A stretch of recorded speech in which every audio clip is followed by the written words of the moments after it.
বাংলাদেশকে সমর্থন জানিয়ে পাকিস্তানের সমস্ত বিশ্বকাপ প্রস্তুতিমূলক কার্যক্রমকে বন্ধ রাখার জন্য নির্দেশ দিয়েছে পাকিস্তানের ক্রিকেট বোর্ডের চেয়ারম্যান মহসিন নাকভি। কারণ বাংলাদেশ ইস্যু যদি সমাধান শেষ পর্যন্ত না করে আইসিসি, তাহলে পাকিস্তান ক্রিকেট বোর্ড বিশ্বকাপে জয়েন করবে না। আর এতে সবচেয়ে বেশি বিপাকে পড়েছে এই সংস্থা অর্থাৎ আইসিসি। তিনি এখন কি করবে বুঝে উঠতে পারতেছে না। কারণ শেষ পর্যন্ত যদি বাংলাদেশের সাথে সমঝোতা না করতে পারে, তাহলে বিশ্বকাপে বড় ধরনের একটা ধাক্কা খাবে। ইতিমধ্যে যারা সম্প্রচার সত্ত্ব কিনে নিয়েছিল বিশ্বকাপের, তারা 338 কোটি টাকা ক্ষতিপূরণ চেয়েছে আইসিসির কাছে।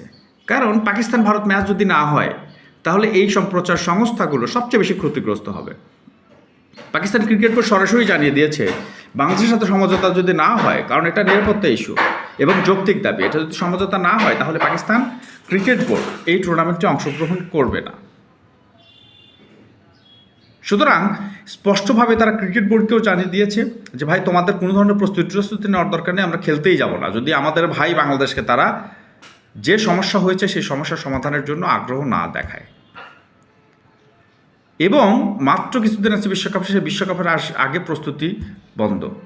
তার মানে তারা সিরিয়াস, তারা অনেক দিন পর একটা সুযোগ পেয়েছে ভারত এবং আইসিসিকে ধাক্কা দেওয়ার জন্য। কারণ দীর্ঘদিন হলো এই আইসিসি এবং ভারত মিলে, বিসিসিআই মিলে পাকিস্তানকে একঘরে কেড়ে রেখেছে।